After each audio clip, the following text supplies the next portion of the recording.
नमस्कार, मैं हूं आपके साथ निशु शर्मा। चलिए शुरुआत करेंगे बुलेटिन की और बड़ी खबर के साथ शुरुआत करेंगे, जहां मॉनसून सत्र का आज 5वां दिन है। संसद के 5वें दिन फिर से हंगामा होने के आसार हैं। वोटर वेरिफिकेशन मुद्दा लगातार गर्माता हुआ नजर आ रहा है और सड़क से लेकर संसद तक इसकी गूंज सुनाई दे रही है। विपक्ष इसको लेकर पूरी तरह हल्ला बोल करने के लिए तैयार है। दोनों सदनों में फिर टकराव लगातार जारी है और वोटर रिविजन को लेकर घमासान इस कदर छिड़ा हुआ है कि अब विपक्ष ने मतदान के बहिष्कार करने की बात भी कर दी है। तो ऐसे में देखना होगा किस तरीके से इस पर चर्चा होती है। हालांकि सत्ता पक्ष की ओर से बात कही जा रही है कि इस पूरे मुद्दे पर सदन में चर्चा होना लाजमी नहीं है, क्योंकि ये चुनाव आयोग का मुद्दा है। ऐसे में सदन में इसको लेकर चर्चा नहीं हो सकती है, ये सत्ता पक्ष की ओर से कहा गया। लेकिन विपक्ष पूरी तरह इस पूरे मुद्दे को लेकर हमलावर है और आज मानसून सत्र का 5वां दिन भी है। लगातार 4 दिन आपने देखे हैं जब सदन में हंगामा देखने को मिला है। दोनों ही सदनों में विपक्ष का हल्ला बोल आपने देखा। ऐसे में आज 5वां दिन और आज 5वें दिन भी हंगामे के आसार है और सबसे अहम मुद्दा वोटर वेरिफिकेशन का, जहां पर पूरा विपक्ष इसको लेकर लामबंद होता हुआ नजर आ रहा है। सत्ता पक्ष को घेरने का प्रयास विपक्ष की ओर से इस पूरे मुद्दे पर किया जा रहा है। लेकिन जैसे कि हमने आपको बताया कि वोटर वेरिफिकेशन यानी कि SIR जो है, जो कि बिहार में हो रहा है, इसको लेकर सत्ता पक्ष का कहना यह है कि ये पूरा मुद्दा जो है चुनाव आयोग का है। इसमें सदन में चर्चा करने के लिए कुछ भी नहीं है। यानी उनकी ओर से साफ इसको लेकर मना किया जा रहा है कि इसको लेकर सदन में चर्चा नहीं होगी। लेकिन विपक्ष अपने मुद्दे को लेकर अड़ा हुआ है, क्योंकि बिहार चुनाव में किस तरीके से वोटर वेरिफिकेशन का मुद्दा विपक्ष अपनी तरफ खींचता है, ये देखना महत्वपूर्ण होगा।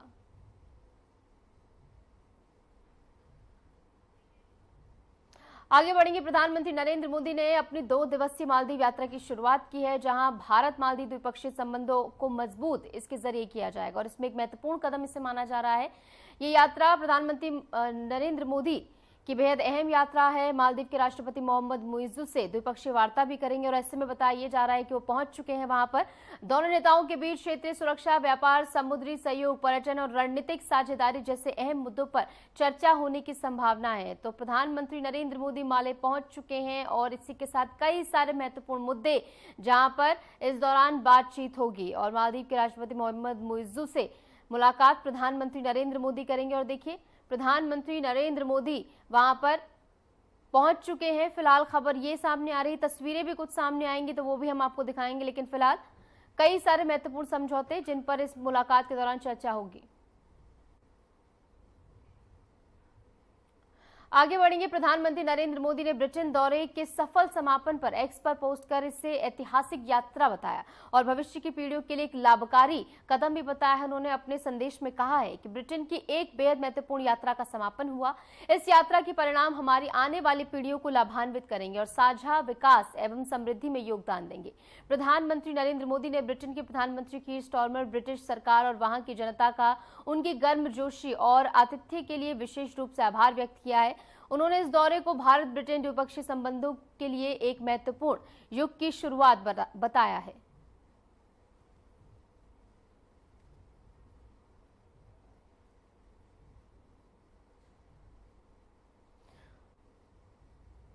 और देखिए, प्रधानमंत्री नरेंद्र मोदी ने जब मुलाकात की तब की ये तस्वीरें हैं। हरियाणा के मुख्यमंत्री नायब सैनी ने गुरुग्राम में यूनिवर्सिटी ऑफ साउथहैम्पटन की शुरुआत को भारत और ब्रिटेन के बीच शिक्षा क्षेत्र में सहयोग का नया अध्याय करार दिया है।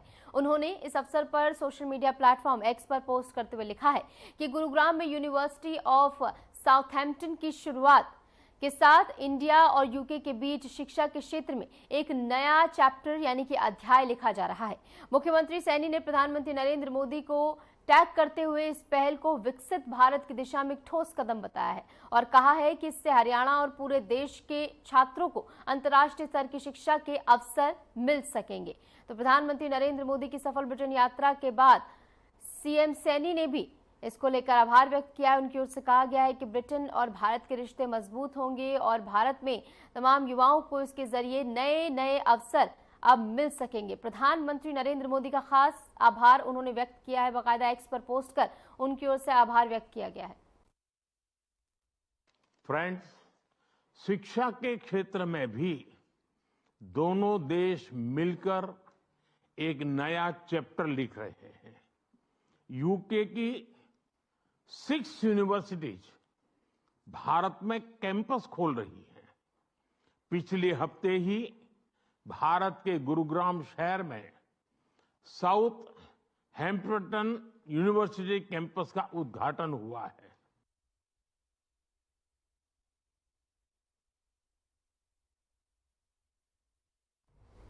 मुख्यमंत्री मोहन यादव ने सोशल मीडिया प्लेटफॉर्म एक्स पर जानकारी देते हुए बताया कि भोपाल स्थित समत्व भवन में उन्हें BEML लिमिटेड बेंगलुरु के वरिष्ठ अधिकारियों ने सौजन्य भेंट की है और मुख्यमंत्री ने ये लिखा है कि इस मुलाकात के दौरान BEML के चेयरमैन और मैनेजिंग डायरेक्टर शांतनु रॉय, निदेशक रेल एवं मेट्रो राजीव गुप्ता, महाप्रबंधक चंद्रशेखर और EDOP सिंह मौजूद रहे। बैठक में औद्योगिक विकास, मेट्रो और रेल परियोजनाओं में संभावित निवेश, मध्य प्रदेश में टेक्नोलॉजी आधारित विकास और रोजगार सृजन को लेकर चर्चा हुई है।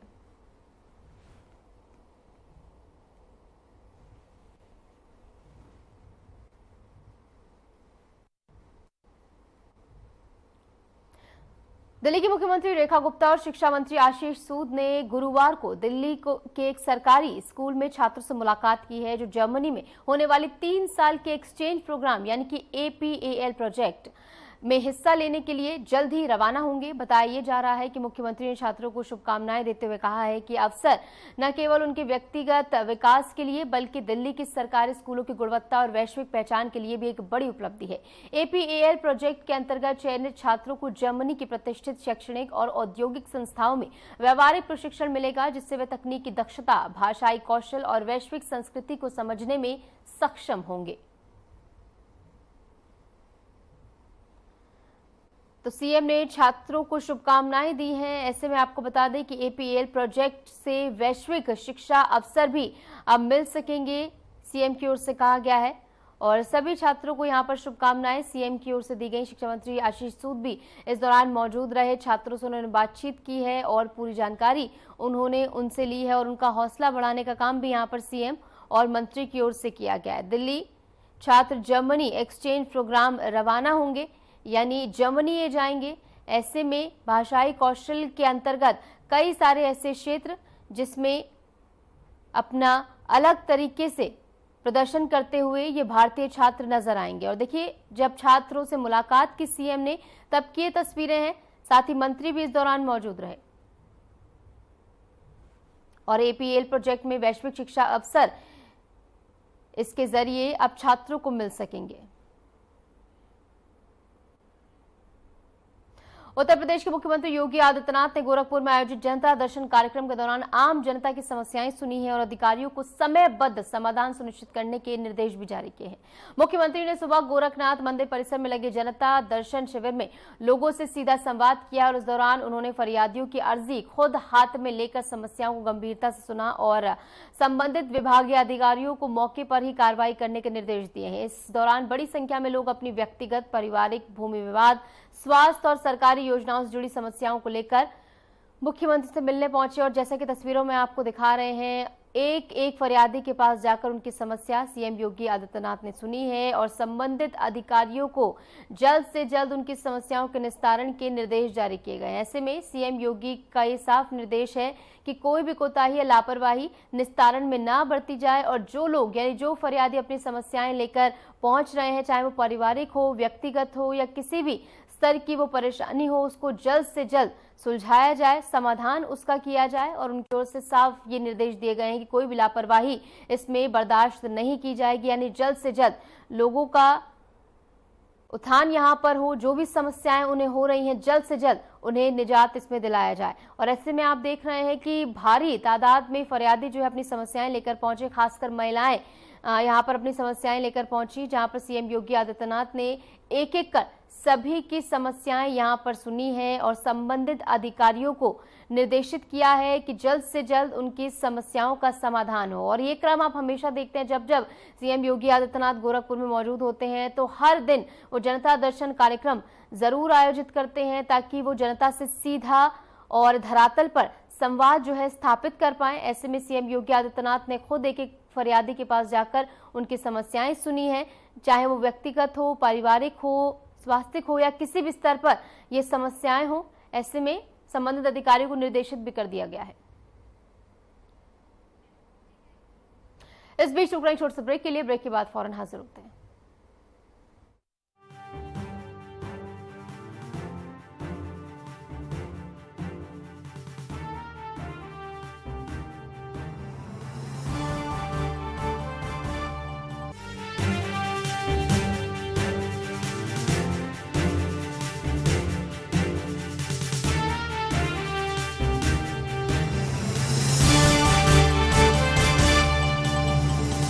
नवाचारी और नवोन्मेषी शिक्षा व्यवस्था से युवाओं की आशाओं को नई उड़ान दे रहा है नया उत्तर प्रदेश। ग्रामीण परिवेश हो या फिर नगरीय क्षेत्र, गुणवत्ता युक्त शिक्षा बनी है नए उत्तर प्रदेश की पहचान। स्कूल चलो अभियान और शारदा प्रोग्राम जैसे अभिनव प्रयासों से ड्रॉप आउट दर में आई है उल्लेखनीय गिरावट। ऑपरेशन कायाकल्प और टैबलेट वितरण जैसे कदमों से डिजिटल शिक्षा को मिले हैं नए आयाम। बेसिक शिक्षा से हायर एजुकेशन तक शिक्षा में उठाए गए अभूतपूर्व कदमों से हुआ है एजुकेशन का ट्रांसफॉर्मेशन। अंत्योदय और बिना किसी भेदभाव के सबको समान शिक्षा का अधिकार बना है युवाओं के उज्जवल भविष्य का आधार। वर्ष 2017 के बाद डबल इंजन सरकार के अभिनव प्रयासों ने नए उत्तर प्रदेश की शिक्षा व्यवस्था में किया है युगांतकारी ट्रांसफॉर्मेशन। समान शिक्षा का अधिकार, डबल इंजन सरकार।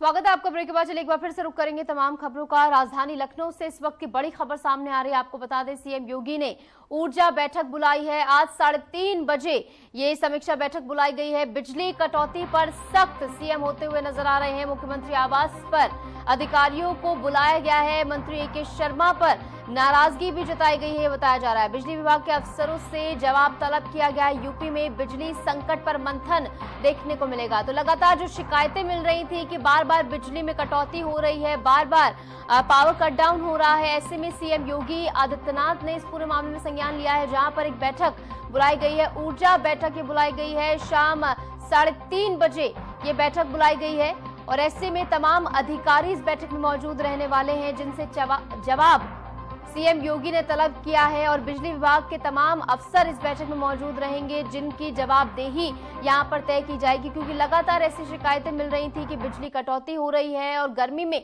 लोग इसके चलते परेशान हो रहे हैं। तो ऐसे में सीएम योगी आदित्यनाथ इस पूरे मामले में सख्त होते हुए नजर आ रहे हैं और उनकी ओर से ऊर्जा बैठक बुलाई गई है, जहां पर तमाम अफसर और अधिकारी इस बैठक में मौजूद रहने वाले हैं जिनसे जवाब तलब करते हुए सीएम योगी आदित्यनाथ नजर आएंगे। ऐसे में बताया जा रहा है कि सीएम योगी आदित्यनाथ इन शिकायतों को लेकर बेहद नाराज भी हैं, क्योंकि लोग परेशान हो रहे हैं और बिजली कटौती पर सीएम योगी आदित्यनाथ अब सख्त होते हुए नजर आ रहे हैं।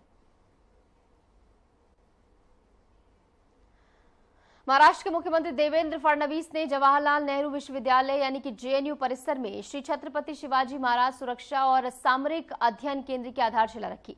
इसके साथ इन्होंने मराठी भाषा, साहित्य और संस्कृति के संवर्धन हेतु कुसु ग्रज विशेष केंद्र का भी उद्घाटन किया है। इस अवसर पर मुख्यमंत्री फडणवीस ने कहा कि मुझे इस बात की बहुत खुशी है कि जेएनयू में छत्रपति शिवाजी महाराज की सामरिक शक्ति पर केंद्रित अध्ययन केंद्र और मराठी भाषा के अध्ययन केंद्र की शुरुआत हुई है। ये न सिर्फ महाराष्ट्र बल्कि पूरे देश के लिए गर्व की बात है।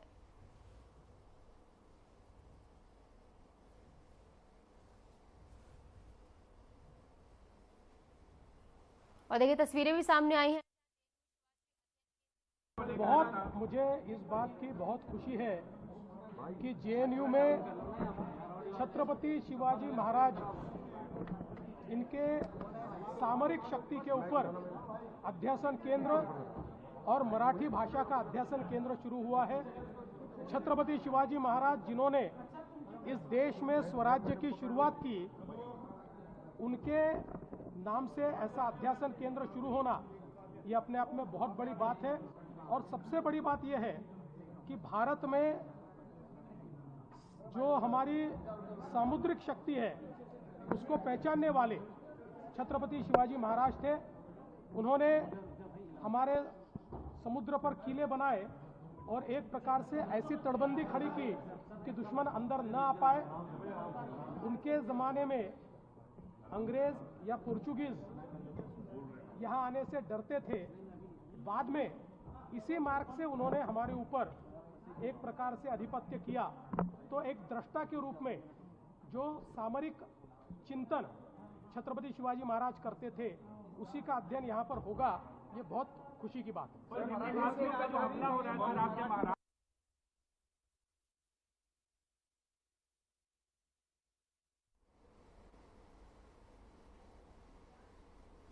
और इस बीच देहरादून से बड़ी खबर सामने आ रही है। आपको बता दें, पंचायत चुनाव में पहले चरण का मतदान खत्म हुआ। पहले चरण में 68% वोटिंग परसेंटेज देखने को मिला है। महिलाओं ने पुरुषों से ज्यादा बढ़ चढ़कर वोट डाले हैं, बताया जा रहा है। उधम सिंह नगर में सबसे ज्यादा मतदान हुआ है। वोटिंग फीसद जो है सबसे ज्यादा यहां देखने को मिला है। पौड़ी में सबसे कम वोटिंग दर्ज की गई। देहरादून में 78.49% मतदान हुआ है। उत्तरकाशी की बात करें तो 82.49% मतदान हुआ है। तो वोटिंग परसेंटेज के आंकड़े सामने आ गए हैं। पहले चरण में 68% मतदान हुआ है। महिलाओं ने पुरुषों से ज्यादा वोट डाले हैं और जैसे कि हमेशा कहा जाता है कि महिलाएं यानी कि एम फैक्टर बहुत ज्यादा मेजर रोल प्ले करता हुआ चुनावों में नजर आता है। तो यहाँ पर भी आप देखेंगे कि पंचायत चुनाव में कि किस तरीके से महिलाओं के प्रति जो काम हुए हैं और महिलाओं ने जिसको वोट डाला है वहां पर ज्यादा पलड़ा भारी होता हुआ नजर आएगा। और ऐसे में वोटिंग परसेंटेज जो सामने आया उसमें बताया जा रहा है कि 68%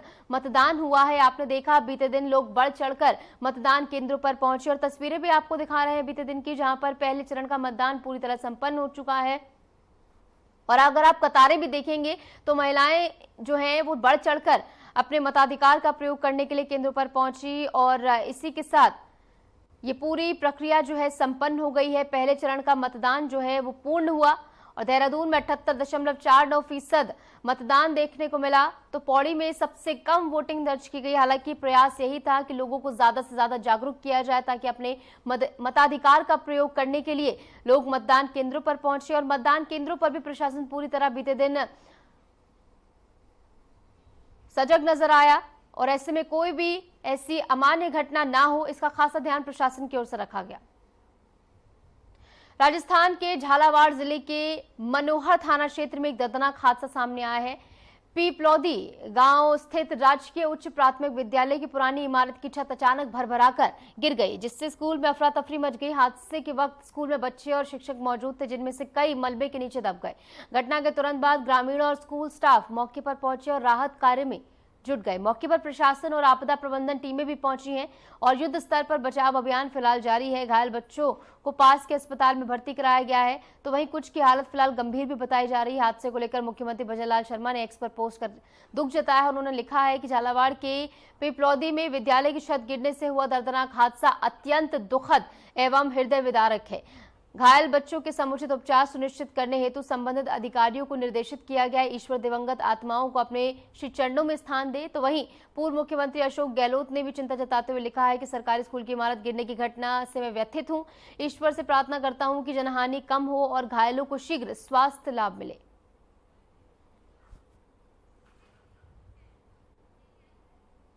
और इस बीच वक्त तो चला एक और छोटे से ब्रेक का, लौटेंगे कुछ ही देर में।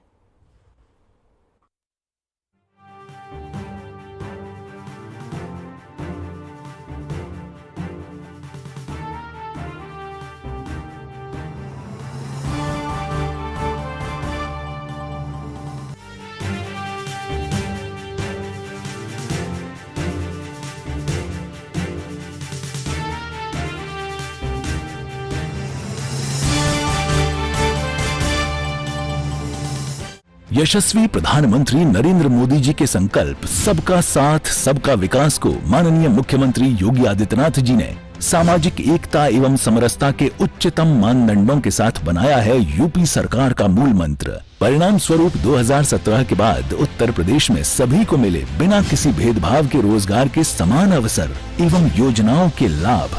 8.5 लाख से अधिक सरकारी और 3,75,000 से अधिक संविदा पर नौकरी पाने वाले जहां निष्पक्ष और पारदर्शी प्रक्रिया के साक्षी बने, वहीं अनुसूचित जाति, जनजाति, पिछड़े एवं निम्न आय वर्ग के अभ्यर्थियों को मिला आरक्षण का संपूर्ण लाभ। प्रधानमंत्री गरीब कल्याण अन्न योजना, प्रधानमंत्री आवास योजना और जल जीवन मिशन से लेकर मुख्यमंत्री युवा स्वरोजगार और एक जनपद एक उत्पाद जैसी विभिन्न योजनाएं यूपी में अंत्योदय से सर्वोदय का सपना कर रही हैं साकार। काम दमदार, डबल इंजन सरकार।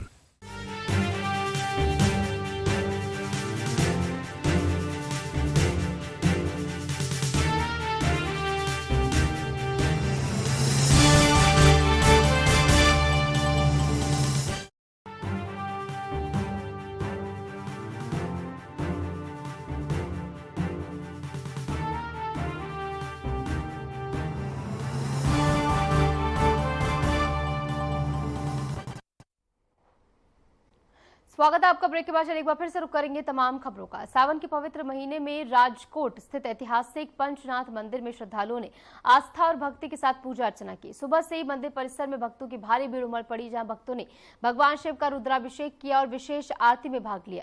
भक्तों ने बेलपत्र, दूध, जल और पुष्प अर्पित कर सावन के दूसरे सोमवार का पुण्य लाभ लिया और मंदिर प्रांगण शिव भजनों और जयकारों से गूंज उठा, जिससे पूरे वातावरण में भक्ति और आध्यात्म का संचार हो गया। मंदिर प्रशासन द्वारा भक्तों की सुविधा के लिए विशेष व्यवस्थाएं की गई थी। सुरक्षा और दर्शन व्यवस्था के लिए स्थानीय पुलिस और स्वयं सेवकों की तैनाती रही और मंदिर प्रशासन की ओर से खासा व्यवस्था यहाँ पर की गई ताकि कोई भी यहाँ पर भीड़ प्रबंधन को लेकर समस्या उत्पन्न ना हो। और भारी तादाद में लोग यहाँ पर पहुंचे। इस मंदिर से भारी आस्था लोगों की जुड़ी हुई है। ऐसे में लोग सुबह तड़के से ही यहाँ पहुंचे, कतारबद्ध होकर यहाँ पर दर्शन पूजन किया गया है। रुद्राभिषेक भी यहाँ पर भक्तों ने किया। राष्ट्रीय राजधानी दिल्ली में यमुना नदी का जलस्तर एक बार फिर चेतावनी स्तर के करीब पहुंच गया है। स्थिति की निगरानी के लिए प्रशासन ने चौकसी बढ़ा दी है और आपदा प्रबंधन विभाग और सिंचाई विभाग के अधिकारियों ने लोहा पुल के पास का निरीक्षण किया है। संवेदनशील क्षेत्रों में अलर्ट जारी कर दिया गया है और इसी के साथ एनडीआरएफ और स्थानीय प्रशासन को हाई अलर्ट पर रखा गया है, जबकि आसपास के निचले इलाकों में रहने वाले लोगों को सतर्क रहने की सलाह भी यहां पर दी गई है। तो राष्ट्रीय राजधानी दिल्ली से खबर, जहां पर यमुना का जलस्तर चेतावनी के करीब पहुंच गया है। ऐसे में आसपास के इलाकों को अलर्ट पर रखा जा रहा है। प्रशासन भी लगातार आसपास के इलाकों का निरीक्षण कर रहा है ताकि आने वाले समय में अगर कोई भी आपात स्थिति बनती है तो जल्द से जल्द लोगों को यहां से विस्थापित किया जाए और लगातार प्रशासन इस पर निगरानी बनाए हुए है।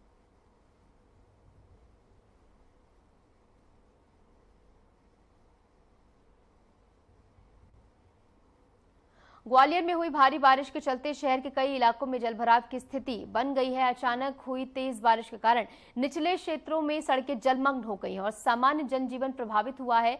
बात करें हाजीराजा, लश्कर, दौलतगंज और मुरार जैसे क्षेत्रों की, तो पानी भरने से यातायात यहां पर बाधित हो गया है।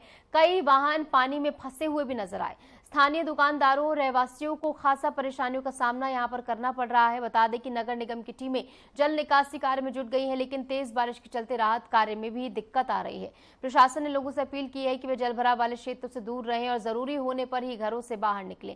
तो किस तरीके से बारिश होने के बाद स्थिति बनी है वो आप तस्वीरों में देख सकते हैं। सड़कों पर पानी भर गया है और खासकर निचले इलाकों की बात करें तो यहाँ पर सड़कों पर पानी भर गया है। लोग इससे बेहद परेशान है क्योंकि आवागमन इससे प्रभावित हुआ है, जनजीवन इससे प्रभावित हो रहा है। ऐसे में लगातार टीमें जो हैं, राहत टीमें, वो लगातार यहां से पानी को निकालने में जुटी हुई, लेकिन अभी भी बताया जा रहा है कि वहां पर बारिश हो रही है रुक रुक होकर, जिसके चलते कार्य करने में भी बाधा आ रही है।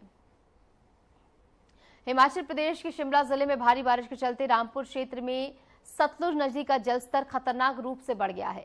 लगातार हो रही वर्षा से नदी में जल प्रवाह तेज हो गया है, जिससे आसपास के निचले इलाकों में बाढ़ जैसी स्थिति बनने की आशंका भी है।